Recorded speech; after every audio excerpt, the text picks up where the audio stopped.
I just went home Saturday. So I've been at the firehouse for a couple weeks now. So, just, I'll have better figures for you next month, okay? Thank you. It's been nothing cheap up there, is it? No, I'm glad you haven't come and asked for a new fire truck yet. no, Next month. they're all in good shape. I think you're like $1 million now. Yeah, ladder truck, probably about 2.5, and an engine, about $1 million. But I can tell you is all that I get them all looked at, fixed. They're in good shape. Good. And I won't be coming to you for a new fire truck. Has anybody else got anything for Chief? I'll just tell you, I had one of your firefighters come to me and saying that how you keep your trucks pristine. He says that's one of your biggest things, is make sure them trucks are washed. Yeah, if they Clean usually and touch the detailed. concrete on the outside, they get washed. And like I said, they get well serviced, so, yeah, they do get cleaned. So everything's in good shape, firehouse, trucks, all in good shape. You'll be on that grass too when it starts growing. won't you? Yep, I'm looking for that, I don't like the snow. All right. Chief, Josh? January 2026, we had 90 traffic stops, we incarcerated 14. We had 12 crashes, 2 of those were personal injuries. Took 26 cases, we went on 319 runs for service. We drove 7,890 miles on patrol. We had 130 come into Petey's office downstairs for services. And we didn't have any trainings or anything last month because the start of the new year, we're going to be doing CPR training with EMS tomorrow night. We're going to do stop the bleed and CPR. But that's all I got for you. Okay. All right. Give us a little update on the drone in Abner out in Dillsboro there. We're on the waiting list for, well, oh yeah, Abner found a disabled juvenile on south of town here that ran away from his house. He was in the freezing cold. He didn't have any clothes on. He was autistic, so he deployed the drone and was able to locate that individual and pinpoint him for people on the ground to go help him. So pretty cool to be able to put that to use. Yeah, they said the kid might have died too if you didn't find him with it, right? Oh yeah, yeah, it was cold out. Well, good. Well, things coming in good use then. Yeah. All right. We'll switch over to Main Street. I got us Lonnie over here today. Hello. Hello. I'm Lonnie Vallis. I'm on the board of directors with Main Street Aurora. So we have some events coming up that I want to tell you all about. On February the 20th, we'll have our first wine and dine of the year 2026, followed by our second one, which will be May the 15th. We have breakfast with the Easter Bunny on April the 4th, and reservations can be made for either the 9 a.m. or the 11 a.m. breakfast. And all you had to do for that is to call Main Street's office at 926-1100 and make your reservations. On June the 20th, we have Hard Hat Hangout. This, I think, is about the 6th or 7th year that we've done it in partnership with Aurora Utilities. And then, of course, at the end of June, we have Light Up Aurora. Community Service Day is also sometime in that 6-month period, but the date has not yet been determined. We wanted to let everyone know that the Main Street office duties are being covered by the board of directors and other volunteers in Nancy's absence. The office will be open Monday, Wednesday, and Friday from 10 a.m. to 1 p.m. And you'll see a lot of different faces there because we're all taking shifts. And but we will make sure to do everything we possibly can to keep Main Street moving forward. Thanks. We'll have to get on that breakfast with the Easter Bunny. Yes. Kids like it. Oh, who doesn't? I mean, All right. Anybody got anything for Main Street? Lonnie, thanks for covering everything down there. I know everybody else has been down there, Dabby, and Carrie, I pestered her the other day in there. Yeah. She's like, my God, is this what Nancy has to put up with? This is it. That's why she quit coming in now. Yeah, But hopefully she'll get better soon and we hope so too, yeah. and get in there. So, anybody got anything from Main Street they want to add? Nope. All right. Going on down the line here, that would be Mr. Kenny. No real update on, broadly speaking, on the financial report. We're still working on that. Kind of really finally got 2025 closed out, so now that's where we can kind of run all the reports, start plugging that into the gateway system that the county or the state likes us to use, or forces us to use. You know, as broadly speaking, we know 2025, and we'll have a recap later. You know, it's the finances are becoming a little bit more challenging just with the economics of how the state would like things run, and just how things, you know, the cost of everything. So we are seeing, you know, just kind of our balances decreasing a bit. So it'll be important, you know, moving forward to kind of keep an eye on the budget and where things are at. But I'll have that annual financial report by the 23rd, I would think. That's our next council meeting, and I'm pretty certain we'll probably have a good draft of it ready then. You good on appropriations or for the month and stuff? Yes, we do have the claims for February 9th. I sent those out, emailed them out to y'all. I don't know if there are any questions on those. And if not, we'll entertain a motion to pay those bills. I'll motion to pay the bills. I'll second. Jonay? All in favor? She hears. No, she can hear us.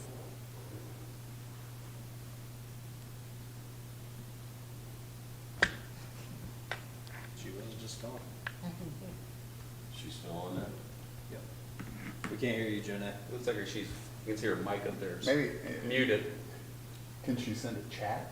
Those Give are- it yeah, thumbs the up. mic's muted, isn't it?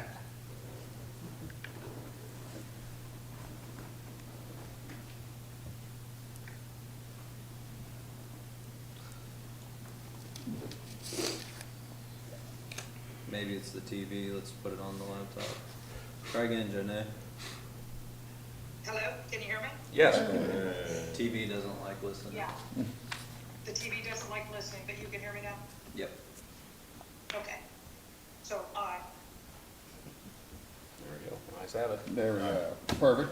Next up for me, the last thing I've got is the minutes from the January 28th meeting, which I believe Mr. Woods put together for me, because I was running out of here for the library. Any comments, suggestions, edits to those? If not, we'll entertain a motion to approve those claims. Or the minutes. I make a motion to approve the minutes. Thank you. I'll second. All in favor? Aye. Third, yeah, aye. Approved. There we go. Thank you, bud. All right. Old business, we want to go to Austin, is that for you, Let Jerry? me talk about the resolution. So, last council, we passed a resolution agreeing that planning and redevelopment has put forth 2 TIF resolutions. One's a decrement. I'm going to learn how to pronounce that next time we're in here. But that has to do with the Dairy Queen, so that was posted to you guys. The other one is the Woodlawn TIF area. That would create a new TIF area there. So right now, the next meeting is going to be February 16th, which we need to talk about because that's President's Day. We're having our meetings. Tuesday, isn't it? I thought we moved that to it's Tuesday, isn't it? So we moved it to Tuesday. So I may have to get something in the paper ASAP for a correction if we're going to do that Tuesday. So I think Tom had that advertised for the 16th. That's what he said. in the email, yeah. Yeah, so we got to make sure we get that fixed. But we'll have a hearing on Tuesday, the 17th then, on the actual resolution. And after that, pretty much, it'll come back to council, I believe, and that'll be the final. After it comes back to council, that's it, to create the TIF area. So there'll be public hearings next Tuesday, beginning at 5 o'clock. The public's definitely encouraged to attend, voice your concerns, tell the board or the commission what you think about it. So that's the two resolutions on that now. And will that be passed then at the 23rd, or do you have to wait like 30 days or something after the?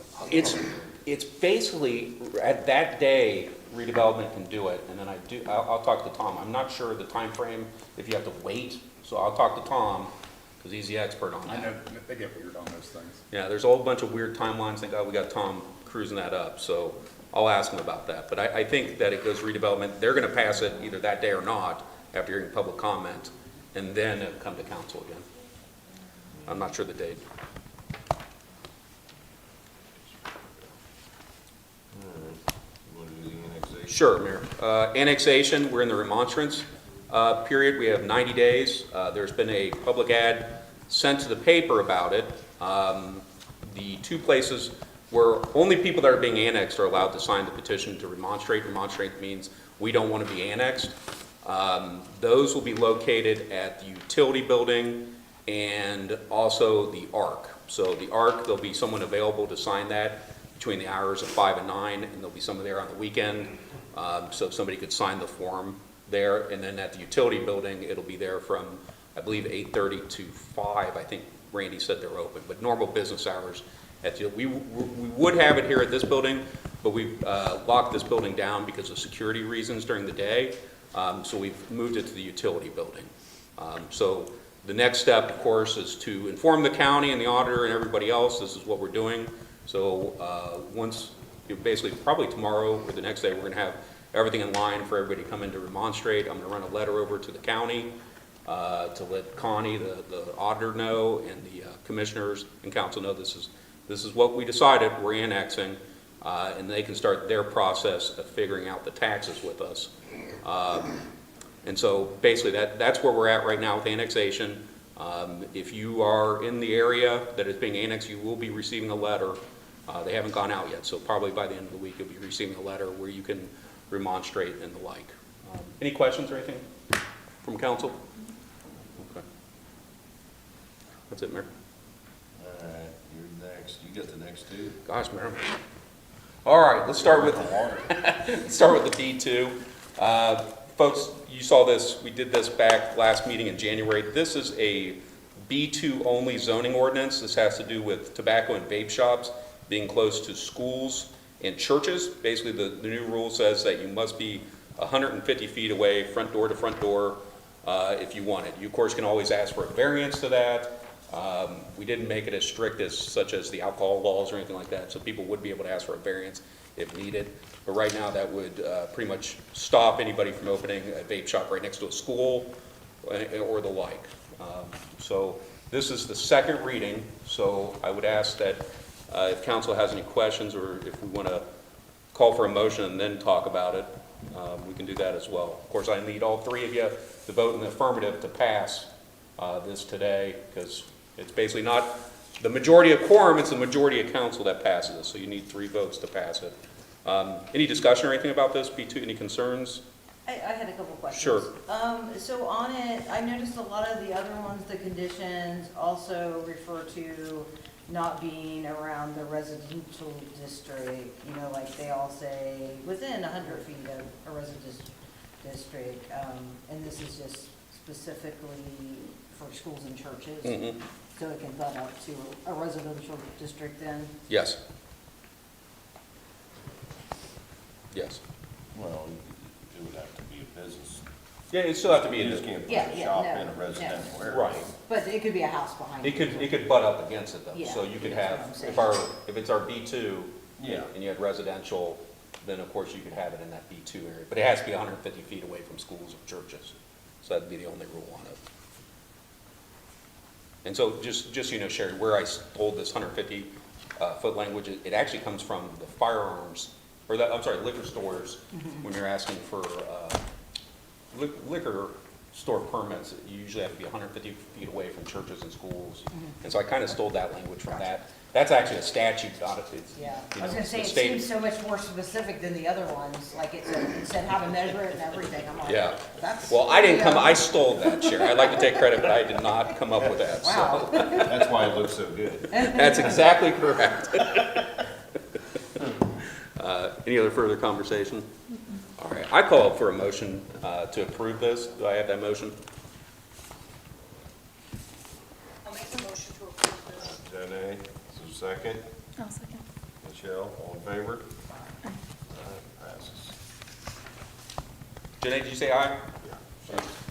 She made it. You don't have to vote for it. There you go. Could I get a signed copy over in? Yeah, thank you. Did you get the last one? Yeah, you did. You got an email in. The other ones, yes. Which ones are you missing? No, I I just asked you. just this one. I didn't know if you got it or not. I can stop down on Thursday and sign up for you. Okay, Okay. all right.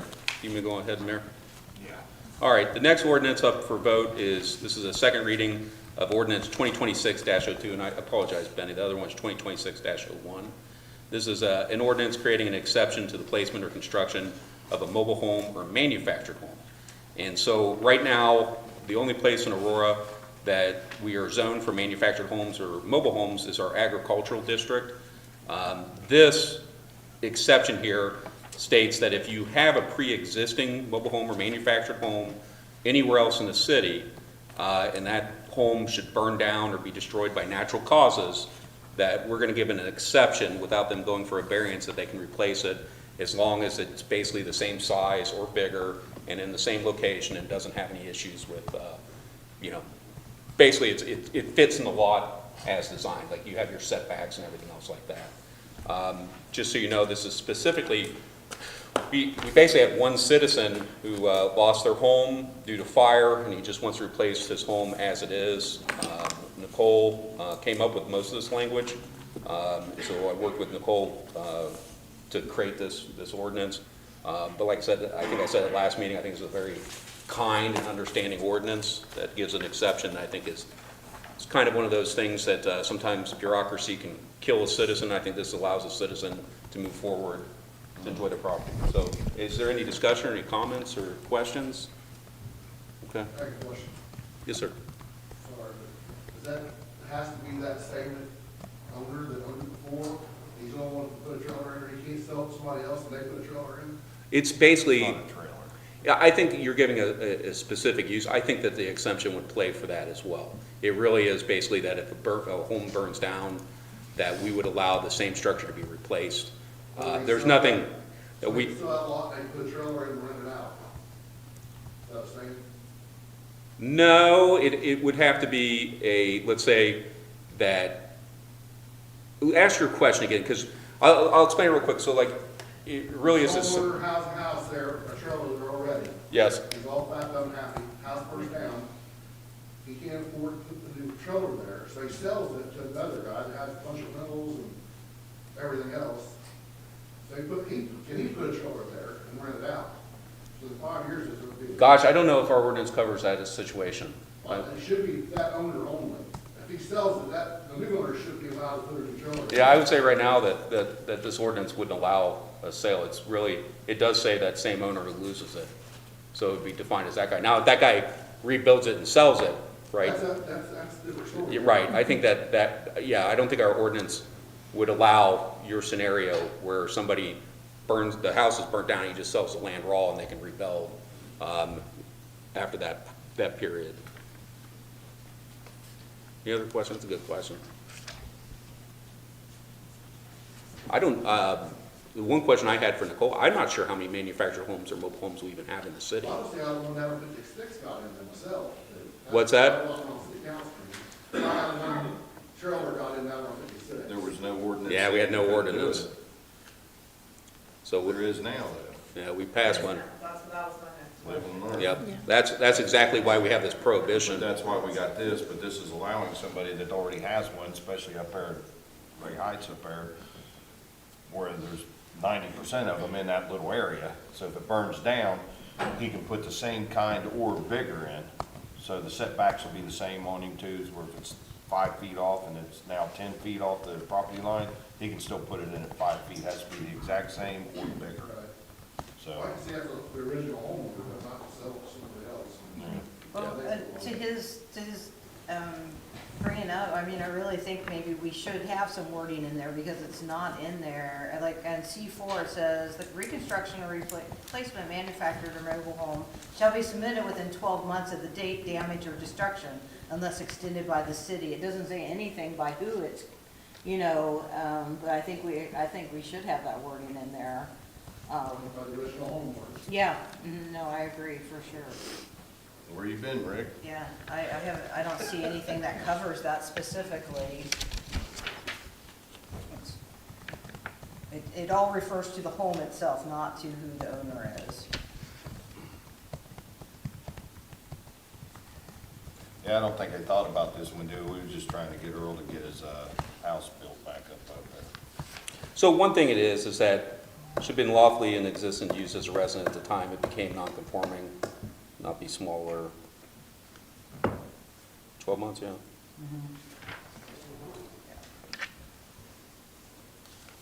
I feel like that's an easy change. Yeah, just put in another one that says it must be the same owner with the casualty loss. We can add that. Okay. If you guys don't mind, we'll pass this then. I don't know, With is the he gonna be okay with that? I mean, Yeah, He's he's, right. he's the one who wants to live there, he doesn't want to move, he wants to stay there. right, but he's not in a time frame. Okay, so we'll just, I'll redo it and then we'll re-present it. How about this? Why don't we, if you guys could, motion to table this for me? Okay. And that way we can keep the records. Yeah. I'll second it. Sherry motioned to table it, and then Michelle second. Jonay, you there? Yep, I'm here. Okay, we motion to table it, and there's a second. How do you vote? Just all in favor to table it. Oh, okay. Okay. Awesome, thank you. All right, table. All right. You good now? You lawyer and all, and attorney, so you're used to kind of rambling on. Mayor. Are you good? or- I actually have more to say. No, I'm just kidding. Go ahead. I give the floor up, Mayor. All right, new business, Austin. So the first item, we have is snow removal. Just wanted to give a quick little update on our efforts. So we have 4 active plow trucks, and I think we had 7 breakdowns total. So they would break down, we'd fix them, they'd break down again. So this last snow, we had all 4 of them pretty much running 24/7 besides repair time. And with how often they were breaking down, we were able to get some outside contractors to help us out. Austin's opinion, I think the snow was cleared pretty well, given the constraints that we were working under. I think Main Street, 3rd Street, a lot of downtown was open fairly close to the same day, and we were able to hit a lot of alleyways and parking lots the next day. It's never perfect. There's a lot of snow that came down quick, and we have very limited personnel and equipment. But to everyone who was willing to come and help us via contract or just from the kindness of their hearts, wanted to publicly say thank you. I know a lot of people were out with bobcats or just shovels, just trying to help unbury everything. So definitely just wanted to give a shout out to everyone who assisted the city and everyone for being patient with us trying to get everything cleaned up. And with that being, we'd have another snow pile. You can have a guess on when it's gonna melt. I was, Somebody know that. yeah. I was 2 days from guessing the last time. Nancy kept telling me I can't win my own contest, but I was pleading that if I guessed the right date, I could, but I didn't. But anyways. The next item we have under new business is the Dearborn County Multi-Hazard Mitigation Plan. So sometime about 6 months ago, I went to the Lawrenceburg Firehouse, and there was 1, maybe 2 representatives from pretty much every town, city, board, organization, probably 60 or 70 people. And we sat there for about 4 hours, and we worked through a mitigation plan that ideally covers any type of disaster that could happen within Dearborn County. So we talked about, heavy snow, flooding, tornadoes, fires, chemical spills, droughts, extreme heat, extreme cold. We tried to cover everything. Over that 4 hours, we all gave our input, and this plan is what came out of it. So the EMA director, Jason Sullivan with county, had sent this plan out to all of the cities and towns and asked that we adopt this plan as kind of a guidebook to how we could handle disasters, who we might be able to contact for help, best practices, different ordeals like that. So I know it's very long, and I believe I sent it Thursday or Friday. Did not expect you to read it all, but the ask from county is that everyone adopts this as a resolution and works off of it. It is a living, breathing document that will continue to change as disasters and protocols change. Are there any questions regarding the process, the document, what it entails? But Austin, if I could, I'll be very quick. I have two conflicts of interest on this. One, the LCD is the one that's pushing this, so I'm an attorney for the Lawrenceburg Conservancy District. The reason we have demanded a hazard mitigation plan is because it is the only way to get federal funding as a municipality or a public agency. So that's first. We're trying to ask everybody and all the partners in Dearborn County to get that, and so that's why Aurora's getting it, Greendale's getting it, Lawrenceburg's getting it. So that's my first conflict. My second conflict of interest is I'm a resident of Dearborn County, and I want a hazard mitigation plan in case there's an emergency, right? And so I'm very partial to us having plans for flood, fire, tornado, whatever, that there's something out there that the communities can organize and work together to have this. So I just want to put that in there, Austin. Absolutely, and you make a great point that I missed. This does help with federal relief funding. If we have a plan and we stuck to it, it makes our argument for help and assistance that much stronger. I personally think it is a very well-maintained plan, and a lot of work was put into it. As we said, it's about 200 pages, but you just need a lot of tabs to flip to whatever you're going through at that time. But with that being said, if there are no further questions, I would ask for a motion to approve this multi-hazard mitigation plan resolution. I'll motion to approve it. Motion, do we have a second? I'll second it. Second from Jonee, thank you. All in favor? Aye. Thank you very much. The last thing for new business, I made a very brief 2025 recap just to talk about some of the key points that council and the mayor went through last year. I'll just kind of roll through these. So donations, we were able to donate $47,143 to very deserving organizations throughout Aurora and some in Dearborn County that also very much help Aurora. Facade improvement program, we gave $25,870 in in-kind match for facade improvements throughout downtown. Grants, we've been working pretty hard to get grants to pay for a lot of the projects and different things that are going on, given the budget cuts that we've been dealing with, inflation and everything else. So last year we were able to obtain 6 grants totaling just over $384,000. We completed 24 ordinances. We completed 2 TIF zones and are working on a 3rd one that has moved into this year. We put a lot of legwork into annexation, which is currently still in progress, as Jared had said. North Side Trail, I know we haven't had an update in a little bit on that, so I'll give a very quick one. We are currently working with Next Level Trails to get our plan approved to use the docks to complete the trail. They're very excited about it, and they're waiting on the cost estimate and a little bit of design. So once we get the design and cost estimate, hopefully within the next month, we'll be able to send that to Next Level Trails. And if they give their approval, I would say we'll probably have shovels in the ground by summer. Hoping. We bought the docks, which go directly into the North Side Trail progress. We started a park on Market Street. So there was an idea a long time ago that that area would be great for a park. Some type of memorial where the Great Crescent Brewery was at the bottom of Market Street. We put some pretty good progress into that.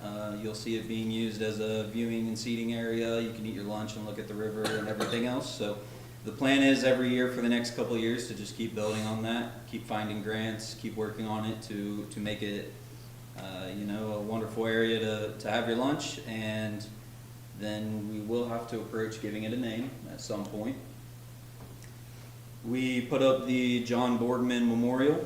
If you were not here for that, he is a council member. He was mayor for a period of time.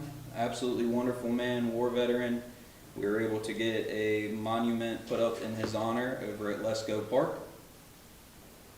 Shout out to Duke Energy for helping us do that. A couple different organizations came together and made that possible. We made some upgrades to the veteran memorial surrounding John Borgman's memorial. We built and upgraded pickleball courts over on Moore Street by the Aurora Community Center. We made a lot of Little League field improvements, and we have more coming this year. We really want to make that a nice place for kids to come and play baseball, host major tournaments, get everybody together. We fought a flood, 2 snowstorms, and 3 or 4 windstorms. That, if you were a part of that, you know that it took a lot of our time last year fighting off natural disasters. So thank you for everyone that was involved with that, and thank you again to, I believe, 700 volunteers, 7 different fire departments, and everyone who helped us get through those hard times. And we made some infrastructure and capital upgrades, a lot of which include improving this building. So this building was built and it hasn't received too much maintenance over the last 25 years or so. So we've been working on getting some of the structures that we have back to a working sound place, fixing water heaters, different things like that. So that was a pretty quick recap, but if anyone has any questions, I'd be happy to answer them. Yeah, next we gotta get a new roof so it quits raining on Benny, so. Oh, rain's funny. It does. Oh. But the room's painted now, so, you know. The roof's not fixed, but the room's painted. Hey, one You- step at a you figure out the time, order. one step at a time. Anyway, and, also, we did put a plan together for floods, because there never was really a master plan or anything to follow. Unfortunately, we had a flood right after we did it, but fortunately, we had a list that everybody could follow, and everybody had a plan, they knew what they were doing, utilities, Parks Department, everyone that was involved, the fire. You know, some people have been here, like Jeff, he knew, Josh, Chief, they all kind of knew what was going on, but when you get new people in and you have a disaster like a flood, they really don't know what's going on, so we all got together and put this together, and fortunately, it worked out, and we did it when we did, because it paid off, and there's always something you can tweak in it, you know, that you can do a little better here and there, so. Hopefully we won't see one for a while, and we'll have to worry about it, but anyways, no. 32 days. How many? 32. I think that's where my math is. I had said 45 about the time that it hit, so. No. Anyways, Do you have some? has anybody else got anything or want to bring up on a recap from last year we may have missed?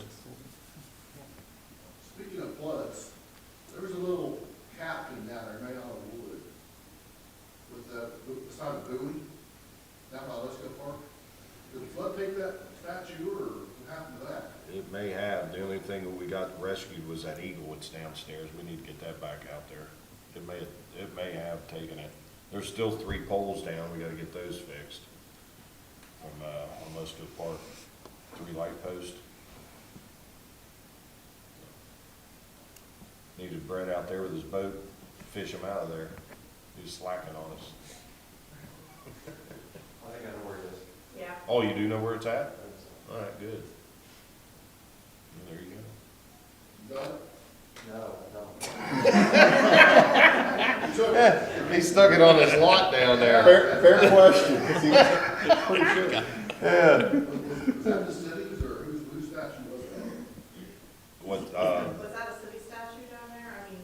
what was that? Was donated? I think believe Charlotte- somebody commissioned it. It was Yeah, donated- Charlotte was in It charge was of that. donated by Dave Miller Yeah. Okay. over at Marine. Oh, okay. I think Dave has it. Oh, it is? Okay. Dave has it. Well, if he has, that's good, I guess. Mm. All right. And don't have any Kind update. of interesting thing to look at down on driving, kind of interesting, the little statues down there. Oh, yeah, there's a few of them down there. Picnic tables floated away, a lot of things did, you know, tied them up, but tying them up didn't do it. The trees hit them and knocked them out of there, so that's why I say you live and learn. The slide got tore up, just different things, Right. you know. caused havoc, but everybody pulled together and we got her done. So, appreciate it for everybody. Once again, nobody got anything on that? I guess we'll open it up to public comment. Yes. Yeah, I talked to Jared today. We are running a paragraph about remonstrance. So it's a follow-up to his work. Okay. So we will do that. Nothing else? Look for a motion. Well, Roger. Simple question. Right. You said you had 3 light posts that still need to be replaced. Yep. And I talked to Greg, and I forget what he said. What is the cost of light Well, posts? we got some light posts from Lawrenceburg. They were gonna get rid of some. They had some down there, so we got some. They're gray. We're just gonna paint them black and put them in there because they're like anywhere between $5,000 and $6,000 to replace those. So luckily, they had a bunch of them, so we snagged them up. They had more, but we got 6 or 7 of them maybe. So they're a little different on wiring them, but they look the same, so we're gonna put them in there. See if the trees take those out. Do you know if the date yet, the citywide cleanup, or are they doing that this year? We just went over that. I think we're gonna do that Wednesday, come up with a date Meeting on that. Wednesday for the cleanup and the volunteer day. Yeah, usually we get with Nancy and figure all that out, so. See how that goes. Anything else? Motion adjourned. I motion to adjourn. I'll second. All in favor? Aye.